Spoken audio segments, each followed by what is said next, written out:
33-yard line, picks up 5 more yards. 2nd and 5 coming up for the Red Raiders. One thing they're doing a lot better this half than they did the first half is running the ball and committed to the run, and then making those linemen have to stop their rush up the field too for Callaway. And I'll tell you what, the obvious MVP right now is Robert Callaway. Team was down 14-0 when they brought him in the second quarter. They've since outscored the Loggers 20-7. Callaway's going to keep this one, cuts into the middle, dives forward, and fumbled the football. And it is, in fact, Loggers football. Callaway diving forward, trying to pick up a couple extra yards. Lost the ball, and coming up with it is number 44, Tanner Peterson, the 6'1" linebacker out of Boise. Red Raiders are going to have to come on the field here, and after a little bit of a letdown, they come back with the same amount of energy here on the defensive side of the ball and get another stop one way or another. 4:08 showing on that clock right now. And this, again, is a Loggers team that has shown that they cannot run the football tonight. This is generally where you'd like to start grinding down the clock. But with your running game going absolutely nowhere, you almost have to stick with your passing game. And all of a sudden, the lights go out here. That's interesting. That's one we didn't expect. So a fumble that we weren't planning on, and then all of a sudden the lights go out. 4:08 to go. I know they didn't pay the bathroom bill because the restrooms are shut tonight and nobody's able to get in there. Did somebody forget to pay the fourth quarter electricity bill? I think maybe they planned on this game being over by this point and thought that they'd set the timer for it to go off. Hopefully they don't have to make too long of a phone call, or there's somebody on site who's able to turn those lights on. Up here in the booth, we still have power and still have lights. It's just the field lights right now that are off, as you can see. I don't know if Todd Elvick's got his drone down there, but perhaps we can attach a nice big spotlight to the drone and fly it up there and light up the field for a good 4 minutes and 8 seconds. Or, hey, perhaps we can just pull out a few cars from the parking lot. We've got a big track here, right? Yeah, actually, old school. There's a school, South Dakota School of Mines, that literally on one side has a grandstand, but on the other side has a leveled parking where the people can park their cars because it gets so cold in South Dakota. Some people don't want to get out of their cars during the games, so they sit up there and watch it and honk their horns and flash the lights. You said School of Mines, right? Not mimes. Yeah, the School of Mimes. Yeah, Mines with an N. Yeah, that would be a lot less exciting to watch. Well, it depends on what your tastes are, I suppose. Right. If you're into miming, it's a good thing. But yeah, they only have one home and away jersey. It's the black and white stripe. Very nicely done. Big hands. Well, this is very interesting here. So we've got a little bit of everything going on here right now. My goodness, if you are just tuning into this game, it might be too late for you. I don't know. We're going to see what happens here. But, wow, the Red Raiders driving down for potentially the go-ahead score. One play ago, Robert Galloway fumbled the football. The quarterback turned it over to the Lewis-Clark Valley Loggers. Loggers come back onto the field for their offensive play, their first offensive play of the drive, and all of a sudden the lights go out. They're up here in the stands, so we've got plenty of lighting in the bleachers. It's the stadium lights that have gone out, and nobody's really sure what to do right now. There's some mulling around on the field. The referees are sitting there talking with coaches. A couple people have gone underneath the stadium. Probably some phone calls being made. And while you're at it, if you're going ahead and calling the person about the lights, call them about the bathroom as well. You could have a good crowd there in a little bit. Well, I just hope that the light switches aren't in the bathroom, because if that's the case, we're in a world of hurt unless somebody can pick locks, because the bathrooms are locked. No chance there, but I'm sure that we'll get this resolved somehow. Yeah, if you are if you're the Loggers, you wanted this to happen about 2 plays ago, because this would have been a nice way to kill Red Raider momentum. However, the momentum shifted to the play right before this. So, are you kidding me? This cannot be. The players are going out like they're shaking hands right now. Did the game just come to an end? I saw the refs run off and into the tunnel. That's a tough way to finish it. I don't think they'll make it up again, because it's a long drive over. Let's see if we hear anything here in a moment. 4:08 is showing on the clock. The score is 21-20. Boy, there might be a riot here. These fans are not going to be happy. Their team is down by 1. Yes, they do not have the football, but they've had all the momentum, and they've had it going completely their way in the second half. And to not be able to finish off this last 4 minutes and 8 seconds is an absolute travesty. I might stay in the booth a little extra just to make sure that my safety is. I have no idea. This is unbelievable. I've never seen anything like this. You mean to tell me we cannot flip these lights on anywhere, huh? I'm sure somebody has a switch or has a key to a room or to a box somewhere, but that person is probably at home asleep or watching reruns of Law and Order or something. Well, you'd think Murder, you'd have She a, Wrote. unless they decided they weren't even going to put a facilities person here. Generally speaking, I know at the high school level, there's always a facilities person at the game who is in charge of the stadium. Right. And right now, the Loggers are celebrating as though they've won the game. The Red Raiders look like they're in absolute shock. I can't believe what I'm watching here. I've never seen anything like this, especially in a game that was this close. And now they've shut off all the lights. The lights in the stands went off as well. The only people that have lighting right now are us up here in the booth. Yeah. There's a lot of yelling going on down there in the stands. This is remarkable. I have never been a part of anything even remotely close to this. No, it looks like we've literally got a blackout. And the field, the stands, and I imagine this is a matter of time before they black out us up here as well. Well, we're going to stay on here for just a moment until we hear something different. And now the scoreboard goes off, so yeah. Hey, maybe the parking lot's next. Who knows? What a shame, though. I mean, this is a league game, a game that matters in the standings. Two teams that are obviously fairly evenly matched. They play again later on this year, I think, in the Kiwi Dome. But my goodness, for a game to end like this with 4:08 to go, it's a 1-point game. Imagine if the PAT had been good earlier. Are we going to end this thing in a tie? I mean, yeah. You could have made maybe some arrangement to when the teams show up to play each other in the Kiwi Dome, you could finish the last 4:08. I doubt that's the case. Generally speaking, I think there is a college rule at the NCAA level to where if a game is played for X amount of minutes and there's any kind of a weather factor or something that shuts it down, the game at that point can be called as an official game. Certainly with only 4 minutes left on the clock, we've exceeded any kind of a limit, so they can in fact call it. But what a shame to call it with 4:08 in a 1-point game in which the team that's losing has dominated the team that's winning right now for the entire second half. Yeah, it's absolutely been a very entertaining game. I mean, if it would have been a different story if it was 49-7 or whatnot, but it being 21-20 with 4 minutes left and all the momentum, it was setting up for a beautiful, wonderful end to the game. However, we have been somebody had some other plans for us besides finishing this game. Again, I think this might be partially due somebody put the lights on a timer and thinking we were starting at 6 as opposed to 7. As the timer has gone off, and so now all the lights are off on the field and in the stands. Like we see cell phones everywhere, people trying to light it up like it's like a Journey concert here or something. And yeah. So can we say don't stop believing if you're an Everett Red Raiders fan? That's right. Don't stop believing. The other 4:08 of the game is going to be played somewhere. Yeah, I don't think that is the case. We're seeing players still walking around on the field right now, barely. I'm trying to look through the glass here. It is pitch dark out there. That was me. We shut off. Yeah, good call, by the way. We shut off our lights so we can see down on the field better. Yeah, players are walking off the field right now. Really, the only lighting that we see in the stands are, like you mentioned, from cell phones and from our own crew's cameras and our computer monitors down there. But the players appear to be walking off the field. We have not got any official word yet if this game is being called or if it's being delayed or what the case is. And I don't know, maybe the drone upset the power plant over there or something like that. I went into some unregistered airspace or something like that, and we're being shut down.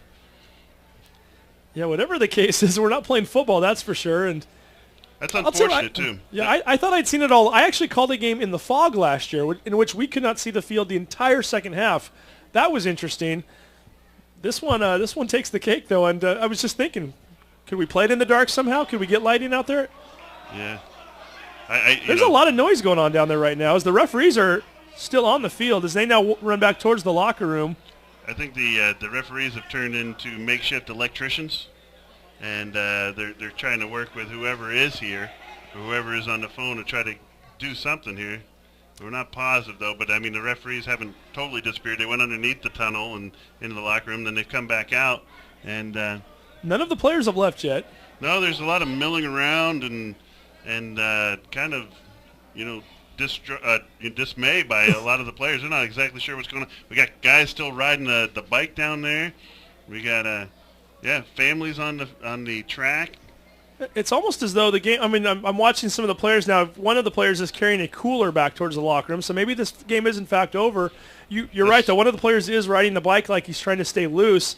Looking to the to our left here into some of the other boxes, the coaches are no longer in one of the boxes. Our PA announcer has gone downstairs. I think it might be safer up here. I'm not exactly sure. But I just don't. We're not gonna leave the area until we have an announcement, because heaven forbid they all of a sudden turn lights on and decide to finish up what has been an incredible game, and especially in the second half. I just feel like we deserve another 4 minutes and 8 seconds. I would have liked to have had this decided under the 48-minute rule that we were playing with going into the night, and not 43 minutes and 52 seconds, which is where we're at right now. Yeah, but isn't this the kind of the antithesis of the Northwest, like of junior college football here a little bit? You're working with other people's schedules, you're working with other people's things, and you're just trying to make it happen and trying to make it go. And these kids are out here laying it on the line for a chance to the next level, and in order to keep their dream alive. And there's bus trips that last for 8 hours when they should last for 5 hours. There's bathrooms that are locked when they should be unlocked. There's lights that go out when you're in the middle of the game at a very exciting, very good game that we all wanted to see the end to. So I mean, this is kind of the deal, I think, a little bit when you're working with those schedules. So let's I'll tell you what. Let's take a quick break. Again, do not go anywhere. We might not be done yet. It's not looking good, but we're going to get you updated. So we're going to take a 60-second break. We'll take a commercial. We'll be right back. You're watching the Snohomish Times News Sports Network.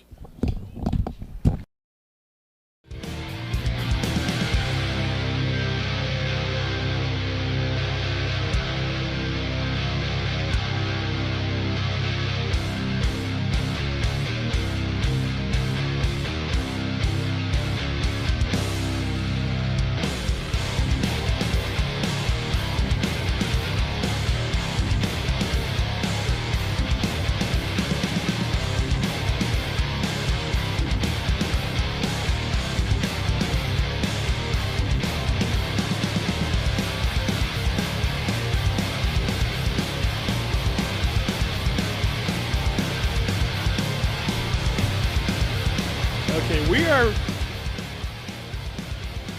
us know when we're back on the air here, Todd. And we are back again. So this is unofficial, but this is what I'm being told by some of the coaches next door to us. And we're going to take another break in a moment to make sure that I really get confirmation on this. But what I am being told right now is that when these two teams meet again in the Kiwi Dome, and I'm looking for the schedule here as I say this, again, the score when the lights went out, the score was the Red Raiders 20, the Lewis Clark Valley Loggers 21. So the Loggers had the lead. They had the ball, 1st and 10, with 4:08 to go in the ball game. And all of a sudden the lights went out here at the stadium. All of the players have walked off. They're in the locker room. We are now being told that this game, when they play at the Kiwi Dome in Moscow, Idaho, and I'm looking for the schedule for the date of that. I had it here somewhere earlier. when they do, in fact, play that game again, they will finish off the final 4 minutes and 8 seconds. I'll even go to the... So if you are a Red Raider fan, and I'm not going to leave here before we get confirmation on this. We want to make sure we're telling you the correct info. But this game may not be over. This game might be getting finished later on down the road. Oh, here we go. The schedule. So these two teams are scheduled to play again on Sunday, October 19th. It is a 1 p.m. start time at the Kiwi Dome in Moscow, Idaho. So presumably what they're going to do then is when they get to that game, when they start the game, they will start it. I think they're making an announcement right now. They're planning on playing the final 4 minutes and 8 seconds at the Kiwi Dome that day, concluding that game, and then they will start the next game and play a full second game that day. Well, for us, it's a little difficult tonight. We would love to see the finish, but at least for the kids, and they're able to get out there and they're going to be able to finish this game because, like we were talking earlier, this is a very important game. It's a huge game in the standings for them, for both teams, and it being 21-20 with 4 minutes ago is a game that's still in doubt, as opposed to another game that was maybe 35-0 or whatnot. Okay, we're going to take another 30-second break. We're getting some more information here. We're going to get that information to you in just a moment. Keep watching. You are watching the Snohomish Times News Sports Network.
And we are back again from a dark Snohomish Veterans Memorial Stadium where the score right now was 21-20 with 4:08 to go and the lights went out. And Tim Dennis, the head coach, is coming up to join us right now.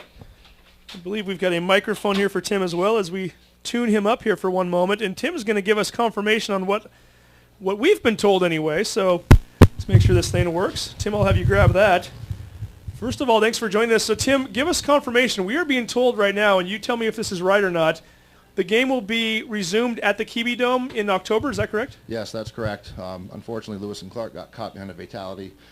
I-90 was closed, so they got here real late, and we weren't able to finish. As you can see, the lights are off, so we will be finishing up this game at the Kiwi Dome with the 4:08 left on the clock. Was there a facilities person at all from the stadium that gave you guys any kind of clarification as to what happened? Or we're assuming that the lights were probably on a timer, thinking it was a 6 p.m. start. Is that, in fact, what happened? That's correct. The school district has an agreement with the houses in the area that the lights will be off by 9:30 on weeknights or work nights. Mm-hmm. So they have them on a timer. 9:22 they go off. That's understandable because these guys are getting blasted over here with the lights. Absolutely. So, yeah. It's just a shame with 4:08 to go. And it's such a game that was, obviously it's very crucial to the standings. And two, not only that, but I'm sure you're very frustrated right now. You guys had, besides the fact that you just turned the ball over the play before that, you had a ton of momentum going. All of the momentum really in the second half. And to start a game up again at the 4:08 mark a month from now, you can't take that momentum with you over the next month, right? No, but we've got to be ready. We had a pretty rough week of practice. We had some injuries. We didn't have a lot of guys at practice for one reason or another. So we've got to change that. That's the biggest thing. And we've just got to start fast. This team is, we're supposed to come out and start fast, put these teams in a hole, run them into the ground so that we can grind it in the second half, play with the lead. And we haven't been able to do it this year. It's been really tough. Yeah, and I was going to ask you one more question about the Kiwi Dome thing before we go back to this game. But so is it your understanding you guys would finish that 4:08 up? Would there be a break in between games generally? Or I would say maybe less than 10 minutes. I mean, there's not much time left on the clock. And then just get right to it. Go out and do it. Yeah, these guys are young and conditioned. They can handle it. Okay, so let's talk a little bit about tonight's game now. You fell behind early in the first half. It seemed one of the biggest differences, obviously, seemed to be that once Callaway came into the game, kind of created a spark. Was that intended from the get-go? I know he was your starting quarterback at the beginning of the season before an injury. Was it more of an injury-related thing as to why he was on the bench, or did you just feel like Damari was playing well? Damari has been playing pretty well for us, but Robert did miss yesterday, and Damari is our all week, and we're going to start with the guys that are there every day. It really comes down to get to practice, then you'll be in the game. Robert probably gives us a better option because he's such a good scrambler. But Damari he's done a great job for us this year, and he's going to get as much time as he's been getting. So, but probably for going forward, Callaway is going to be the starter right now. Sure. Yeah, you guys, the difference also on defense was your ability to get off the field on third down here in the second half. I mean, they had one drive where you weren't able to get off the third down, but in the first half, you guys were doing a fantastic job on stopping them at first and second, and even sometimes third down. I think they converted the fourth down as well. So what was the changes there at halftime, or what happened that you guys were able to do better in the second half? Well, it really came down to playing smart football and not having penalties. I don't know how many times we had penalties on third down tonight where, we gave them a first down or even fourth down, gave them a first down on penalties for not playing with our heads on our shoulders, stupid personal fouls, guys just not thinking. And we didn't do that in the second half, and the result was a lot better for us. Yeah. Stopping the run really all night long. Very stingy up there in the front. Was that something you knew coming in you would have a strength with, or? That's kind of our strength on defense. We do a good job of getting to the ball and trying to get 7-8 hats towards the ball at all times. They were able to pass on us. I think they kind of went away from the run pretty early, it looked like, and they exposed us in some of the middle passes across the middle of the field. Yeah, that was one thing we kind of noticed a little bit. They kind of did that. They worked the seam a lot, right in the center, splitting the safeties and getting up there. They were able to do that. Did you guys tighten it down, try to keep an extra guy there, drop a linebacker? Or? Yeah, we brought a corner in to play some outside backer for us. Went more to a nickel or a dime look, and we definitely got better in the second half. Another one of our issues is just not getting pressure to the quarterback enough. If we get to the quarterback quicker, then the ball's got to come out or we're going to get a sack, and that's something we really have to get better at, is putting pressure on the quarterback. Yeah, and again, just the season in general, you guys have won this league 3 straight years in a row. And this is a tough league anyway in the sense, or tough schedule in that really 1 week you're playing a team that's comparable to you in terms of the JUCO, and the next week you're playing a 4-year school. Right. I mean, how do you go about judging progress? I mean, are you seeing progress from week 1 to week 4 now, or how are you feeling? as far as how the team is doing right now? If we get guys to practice, I think we would be progressing where we should be. This week, we just, they're not having guys at practice at times. It really doesn't allow for the quarterbacks and receivers to get into a groove. We actually started a corner at receiver tonight because we had a guy that was supposed to be our starter miss practice. So, it really just comes down to getting guys there, being in rhythm. And when we started to see rhythm in the second half. So again, kind of a strange situation for me. Normally when I'm interviewing a coach after a game, I'm interviewing a losing or winning coach. You are, if you're just tuning in, the lights went out with 4:08 to go in the game. You guys are trailing 21-20. You scored all 20 of your points in the second half. So should be an interesting finish in the Kiwi Dome. But first and foremost, you've got Eastside coming up next week. Do you know much about those guys? Yeah, week after next. We have an open date next week. That's right, okay. We played Eastside to open up the season on August 30th. And we beat them 29-8. We didn't play very well. We kind of let them hang around in the game, but we've got to be ready to go and come out and put it to them because we still have a chance to win this league, and that's our goal. Absolutely. You got a chance going over to Idaho to win 2 games. That's right. 2 games in 1. That'll make the trip worth it, I'll tell you, because I got to stay over at some hotel in Pullman, and I'm not too thrilled about it. But maybe I'll get to go to the Cougar, whatever the hamburger joint is over there. But it would be great to come out, especially to be able to finish this game with a win over there. Would obviously be a huge momentum for the second game that we've got to play. No, absolutely. Well, Coach, I will let you go. I know it's been a very long and tiring day. A little bit of everything going on here. The hour delay for the start. Now we've got a delay with 4:08 to go. But again, hey, congratulations to you guys on what's been a very successful past 3 years and going into your 4th year here. And continued success. And we look forward to seeing what you guys can do right back here in 2 weeks against Eastside. Eastside, 6 o'clock on 12th, so we had October 12th, so we certainly encourage people to come out to that game and keep rooting on the Red Raiders. Thank you guys very much. Thanks, Coach. Right. Appreciate you. Thank you. Thanks a lot. All right, guys. Have a good one. Thanks. You too, Coach. So we're going to wrap this thing up right now. So again, your not-so-final score tonight, with 4:08 left in this game, the Red Raiders are trailing 21-20. The lights go out here. We got hour delay from the bus not being able to get here with the Loggers team on it. Started the game late. Lights go out. Team is trailing by 1 with 4:08 to go in the game. These two teams are playing again on October 19th at the Kiwi Dome in Moscow, Idaho. They will resume this game right where it stands right now with 4:08 left on the clock.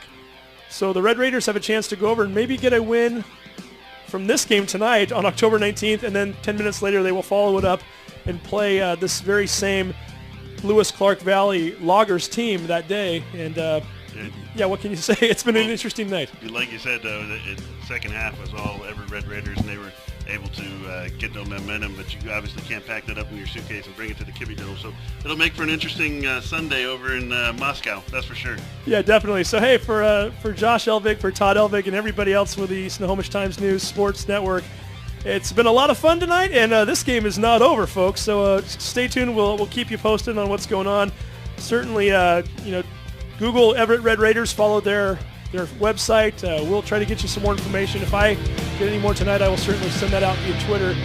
But again, our score here at the end of the night, and the game is not a final. The Lewis-Clark Valley Loggers 21, the Everett Red Raiders 20. With 4:08 to go in the 4th quarter. The game to be continued on October 19th. Brian Horn, a.k.a. Big Wheezy. Good to see you, Steve. Thank you, sir. It's been a lot of fun doing this game with you, and hopefully this won't be the last time we do this. And certainly you can follow us if you're from the area throughout the rest of the football season. You'll be coaching your Marysville Pilchuck Tomahawks. I will. Hopefully deep into the playoffs, I hope. Yeah, you guys are looking good to win that 4A Wesco division. I was going to say North, but it's or 3A North division. And yeah, we'll be covering all of our games also on the Snohomish Times News Sports Network and also Sound Live Sports Network. So we're going to sign off now, but again, thank you for watching tonight. From Snohomish Veterans Memorial Stadium, you've been watching Everett Red Raiders football.